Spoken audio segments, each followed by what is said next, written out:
YouTube frogs, Hyacine is finally here and she's ready to shake up the sustain meta with her trusty little Ika. In this video, we'll be going over everything you need to know about our pink dyed Barbara in a digestible fashion and showcasing her power at E0. This is going to be done on the CE server, and of course, that means things are subject to change for full release, so keep that in mind. Let's start off with a full guide on how Hyacine works.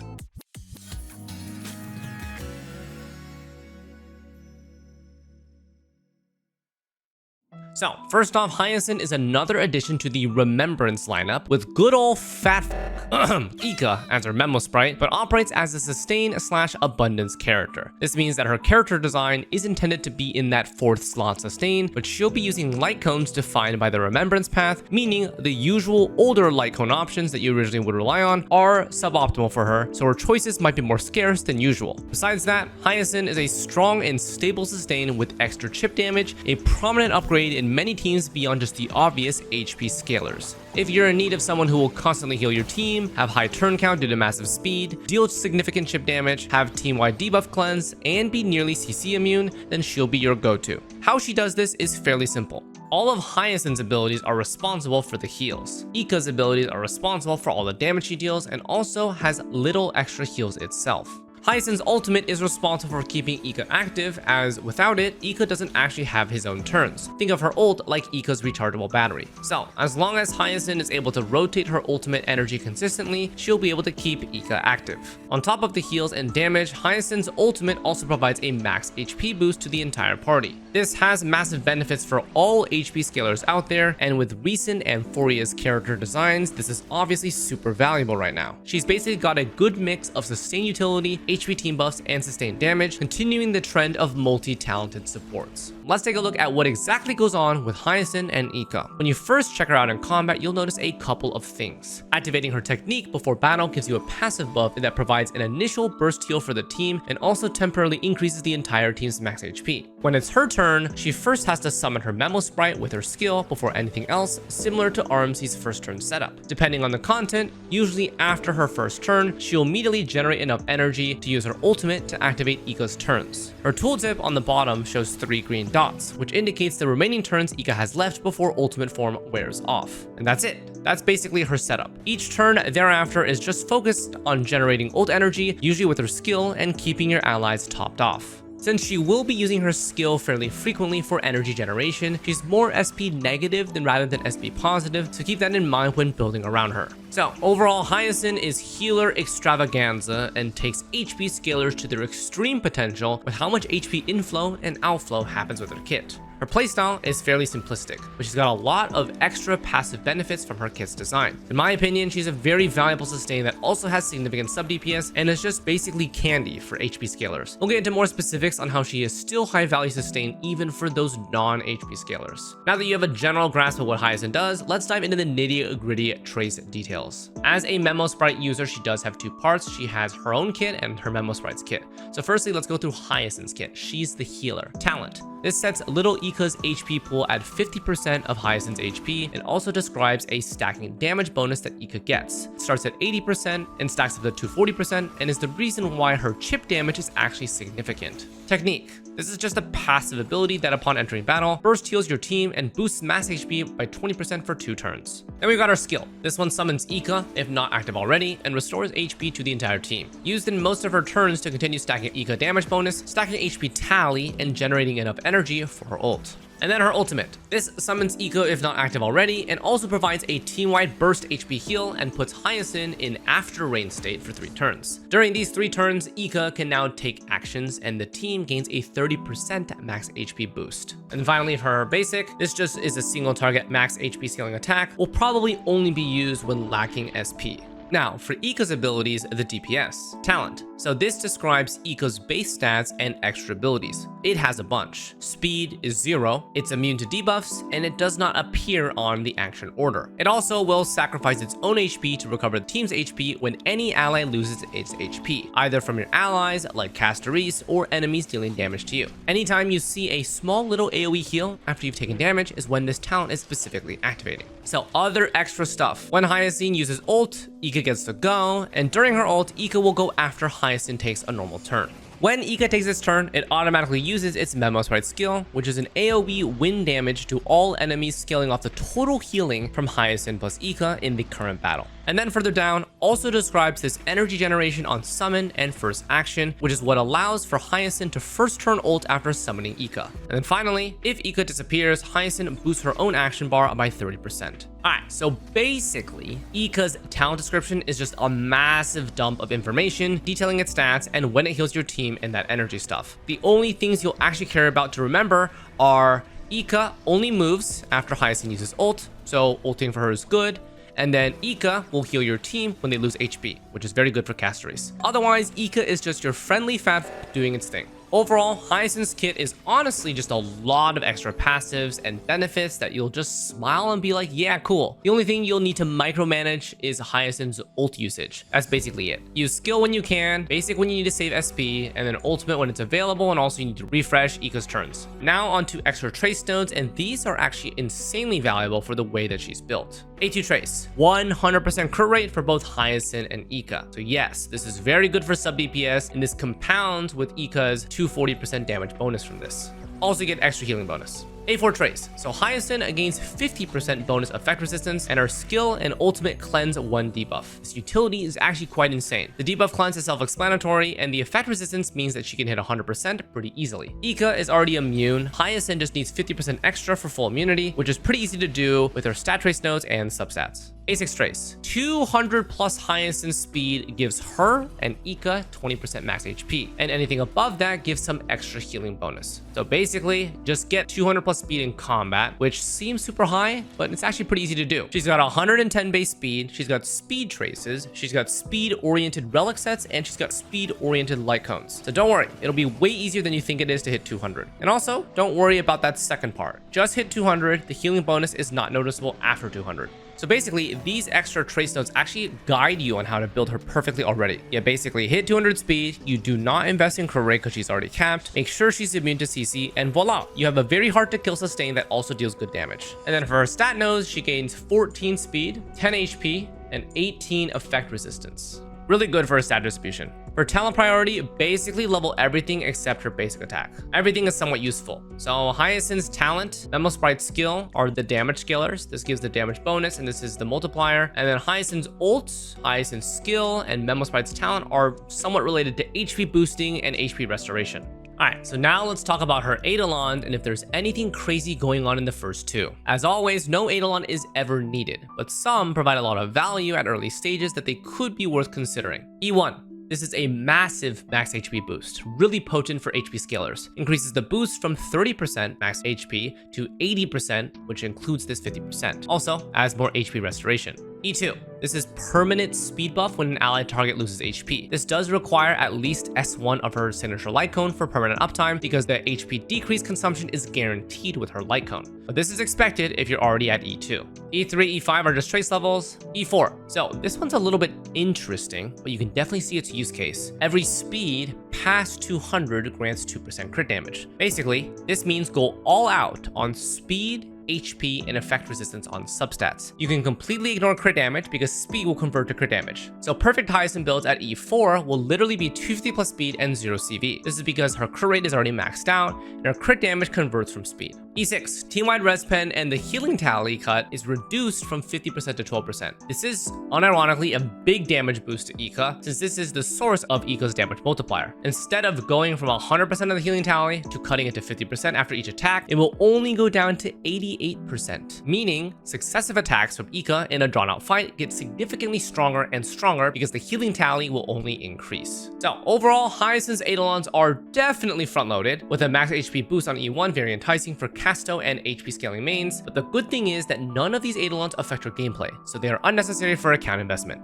Now let's get into her light cone possibilities. So, like we mentioned at the beginning of the video, she's a Remembrance Path Disguise Sustain, so light cones are really limited. You basically have two options. You have her signature, and you have the Her to Shop light cone, which is actually very good. This is a good thing, no need to gacha for it, so F2Ps are safe even though there are only two options. Her own light cone provides massive speed bonus at 18%, tiny AoE ally HP consumption every turn, and a debuff to every Ika attack. So signature adds the debuff, which otherwise is not a part of her kit. This allows synergy for Acheron type teams, since high speed and debuff every attack from Ika grants Acheron decent ult charges. Now for her to shop light cone, this also provides a little bit of speed and also provides a damage buff for all allies on perma uptime. So these are your only two options, and frankly, they are actually really good options because her most important stat is speed to get you to 200. And finally, her signature is only absolutely necessary for Acheron teams, so if you don't plan to synergize with her there, her signature is just a really good stat stick with vulnerability percent. That being said, her signature is insane compared to all other ones, so yeah, go for it if you can. Alright, relics. So Hyacine's relics are pretty defined. With the new set, Warrior Goddess of Sun and Thunder, specifically tailored for her coming out with her release. We get 12% speed, 6% from 2-piece and 6% from 4-piece, and 15% crit damage for all allies. Alternative to this 4-piece is just running a standard double 2-piece speed set to reach her 200 speed requirement. For planners, we've got a best in slot speed set, but also some flexible alternatives if needed. We have Giant Tree. This provides 6% speed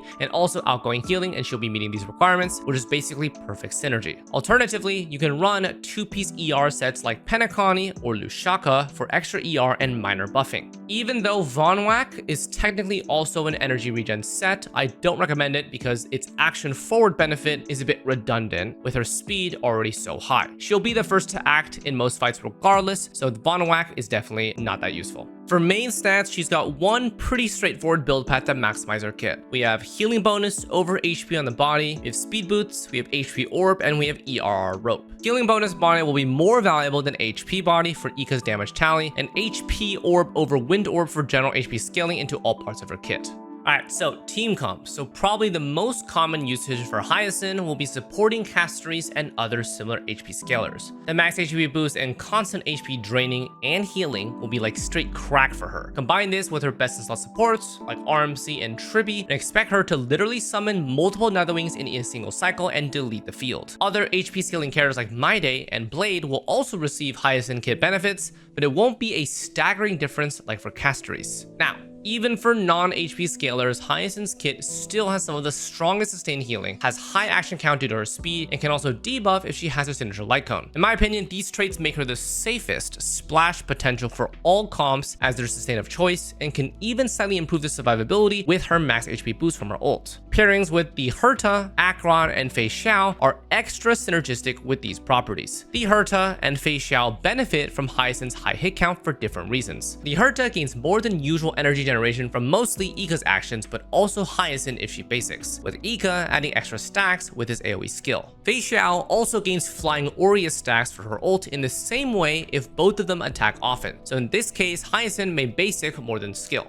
Acheron receives ult charges from Hyacine as long as she has her signature light cone to proc a debuff on every Ika attack. All three of these synergies benefit very heavily from Hyacine's extra speed, which gives flexibility for balanced SP management and just general attack count. So, in my opinion, I think Hyacine's kit is quite loaded strictly due to the 200 speed requirement. That alone creates so much space for SP management and synergizes with other units that, well, synergize with other units. It's kind of like a positive feedback loop where every unit gets what it wants because that one guy can supply for everyone. Now, with regards to team comp structure, 1 DPS, 2 supports, and Hyacine is going to be pretty standard. For my F2Ps, reliance on RMC is probably a given, so you really only need to think about one extra support to invest for the roster. If you don't have any premium characters available, there are a bunch of 4-stars that are still very useful depending on the carry. But probably the most universal, one-size-fits-all that I use for my demonstrations is Pella, and this is for her defense shred, and these high HP sustained teams can also help keep her alive despite her being quite fragile. Otherwise, if you have them, aim to include premium supports such as Tribby, Sunday, Robin, Anaxa, Ruanmei, Jiaoqiu, Fugue, Sparkle, Bronya, and others depending on the specific carry that you run. In general, sustains are always really nice to have until you don't need them. Hyacine definitely has a very stable kit that is very ideal for the current meta, and is useful beyond just HP scalers if you're a fan of her high-speed playstyle.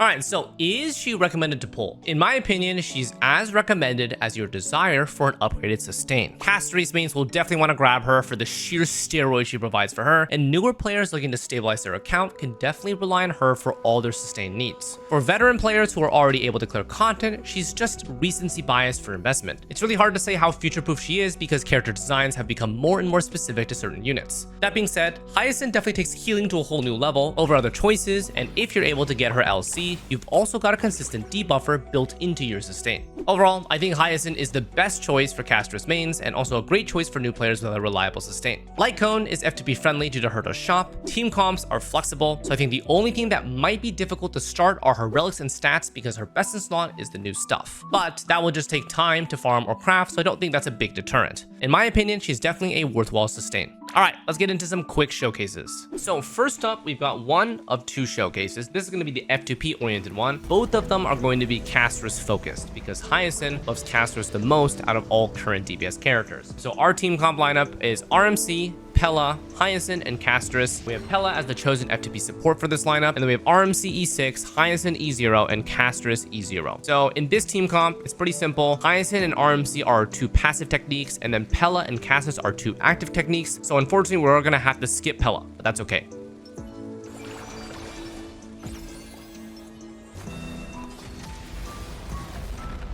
Alright, so entering this battle, normally Hyacine would be first, but we do have Casteress' technique, so we gotta go blow through another wing.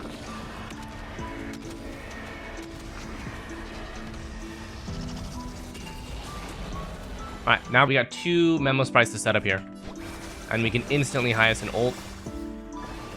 This gets the debuff on the enemies. And summon Mem. Pella we can't use. We won't be able to use her skill point here because Hyacine is gonna need to heal after Casto goes, so we're just gonna basic. All right, now we got Casto E into another Casto E due to the advance forward, and we're good to go. That's our first one.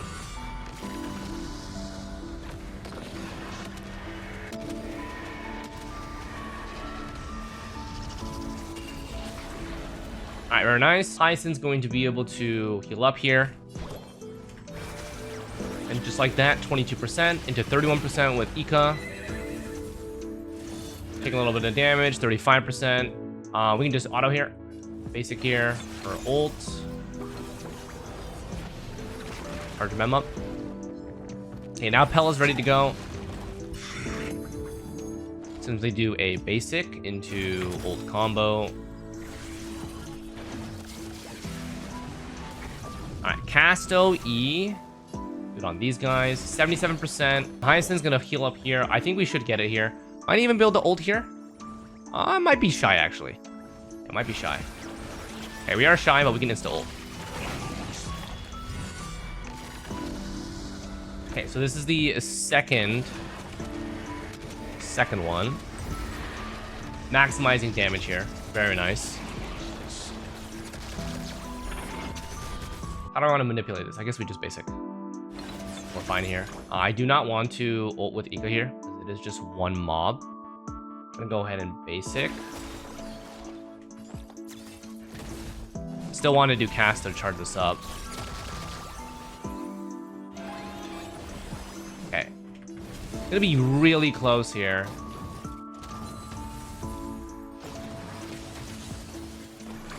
I'm just gonna heal up. Okay, we lost the cycle there. That's okay. I want to prep a strong start here, so we can instantly go into Ika, into her own move. We can steal the turn here.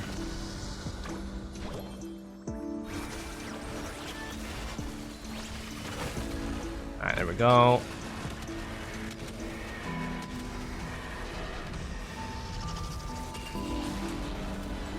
Alright, pretty solid here. If I E here, I might be able to get ult. Ooh, it's really close. Okay, basic into ult here. Really close.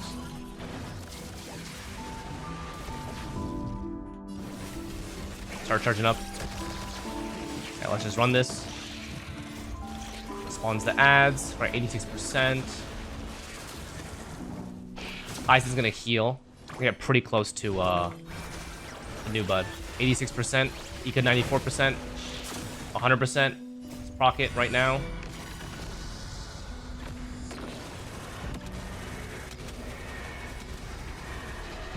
Very nice. Focus damage on the elite mob. Get a advance forward here into more HP consumption. Basic is fine. Hella basic is fine. We'll be able to E into ult here.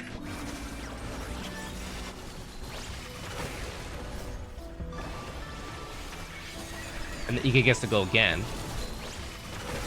And then right before the cycle ends, we have another Netherwing. So you guys can see how much more Netherwing procs because of a Hyacine. She basically is responsible for about half of its generation each time. So we're able to phase it in about just under one cycle here.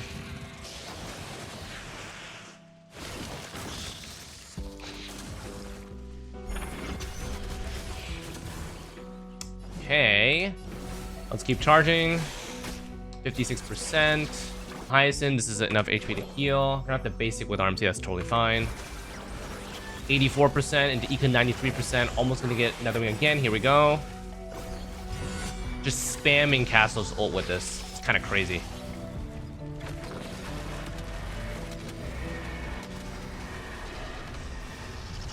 All right, huge. We also have almost all ults prepped. Okay, RMC is going to basic into ultimate here. Mem's going to be very close at 96% for the action forward. Pella's going to be able to basic into ult. Okay, nice. Mem's going to action forward here. Going to consume a little bit of HP. This is perfect because Hyacine goes here. We get this into ultimate. So we can actually squeeze this turn. Because this will force us to get Casto's ult right before the cycle ends. Which is actually insane. Getting a lot of value out of this. Now, will we be able to kill here? That's another question. Last chunk of damage. There it is. So, because of how much we were able to cycle through our HP, with F2P we were able to do that in just 3 cycles. And I think that the first wave actually took us 1 or 2 cycles. So that last phase was pretty insane. Pretty good. All right, so now we're back with the premium comp here. The only thing that we've replaced is we've changed out Pella for Tribby, maintaining everything else in order. Castories, RMC E6, Tribby E0, and then Hyacine E0. This is going to be a triple passive, 1 active team, so we can activate everything here. And obviously, we're just gonna have to aim for how many cycles we can do here. Probably gonna be about 1 or 2 cycle, but maybe lower, we'll see, because we're just beating the F2P one, which is 3 cycle.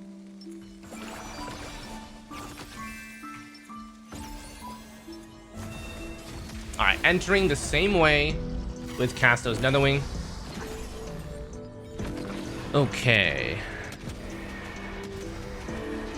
And then we got some setup to do. Proc Tribby's ult whenever we can get it, which is going to be very soon. Iga's on the field now. Okay. Tribby's passive gone. Now she can activate her ult. Get some free extra chip damage. I'm going to just take a look at their HP levels here. They're both about the same. 92%. If I heal here, we should be good, right? Oh, I do not want Mem to buff. Okay. I think we might be Mem buffed first. Ooh, that's a little... Yeah, that's a little awkward. Because we don't want her to go before Netherwing goes. That's a bit unfortunate. Okay, maybe we can make this work. Let's see.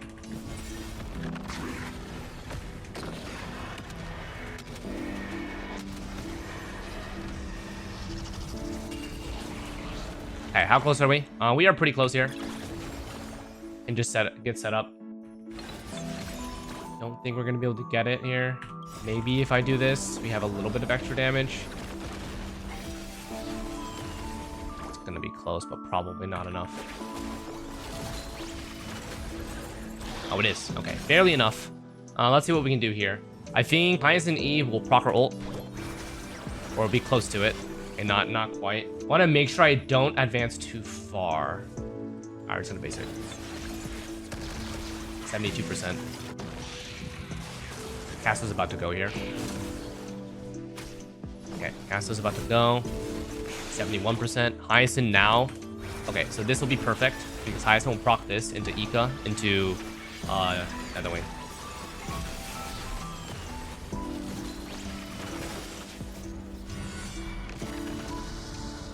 All right.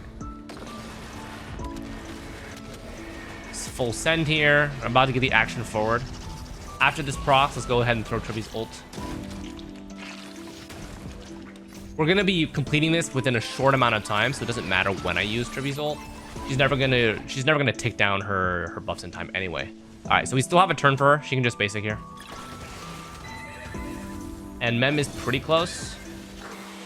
96% here. 97%. Just basic. Didn't really get that much of an action boost. 100%. Send it. So it's looking like we're just shy. We're definitely shy of a 0 cycle here, but definitely within 1 cycle we're aiming for. See, I don't want to heal here because we haven't reset the new bud. So I'm gonna go ahead and basic. All right, definitely moving on to phase 2.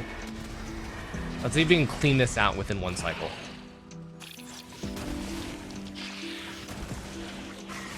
Oh, looks like the boss died. Didn't even get to fully proc another wing. This is actually interesting. We're definitely seeing an interesting fight here. Okay, now the cycle actually procs. And now another wing can finish. Really interesting how this worked out. But I guess this is optimal in terms of damage dealt. Because now I get a big burst on the boss's second phase. Alright, well, Hyacine's ready. I'm gonna go ahead and proc her result. We're just looking for passive damage here. 36% on new bud.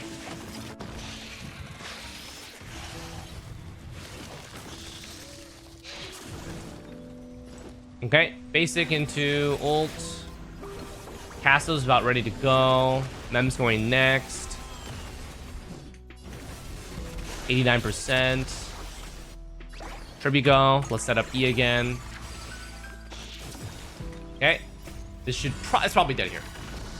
Probably dead here. So we were about one and a half cycle. Not too bad. Yeah, 1.5 cycle. Definitely a significant improvement over Pella though. Because Trivi's buffing is basically immediate, right? We get both her E and her ult at the start of the fight. Pella, we do need a bit of ramp up time. We need her energy to be able to ult right away. The damage output allowed us to essentially 0 cycle the first wave, whereas with Pella, we were 2 cycling. So that's pretty good. All right, so that is going to wrap up the Hyacine early access. As you guys saw, Hyacine's pretty strong, considering that Casterus was able to proc Newbud and Netherwing basically at least twice per cycle, which is pretty significant. And her healing rotation is quite optimal right after Newbud goes, because basically Casto sacks the HP and then she procs another wing, and then Hyacine is able to get about 30 to 40% Newbud charge with the combination of her own E and also Ika's attacks. I mean, that's pretty solid, especially with her light cone that it also consumes HP. We're all getting a little bit of extra Newbud, but yeah, with Casto, it's definitely happening there. You guys can also see that I basically the speed at which Hyacine goes allows her to basically choose between basic or E most of the time. It's kind of almost always at the right spot with that high of a speed. And then with the Trivi comp, Trivi basically got her ult so much more often without even actually moving. I was just sending Trivi's ult whenever. I didn't have to like wait for her turn to pass. And then RMC is the really only finicky thing they have to do to try to min-max Mem's action advance. That's about the only thing. Optimally, you would like Casto to E right before Mem bumps her up again, but it's kind of hard sometimes, so is what it is. Overall, Hyacine is very comfortable to play. I do enjoy her a lot. Kind of like the super speed playstyle that she has. She definitely opens up a lot more utility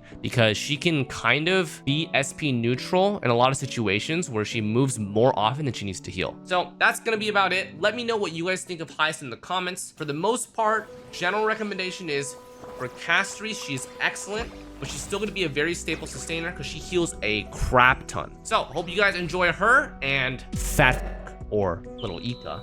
Don't forget to like, subscribe. We'll see you guys on the next early access video. Thank you very much for watching, and we'll see you next time. Take care.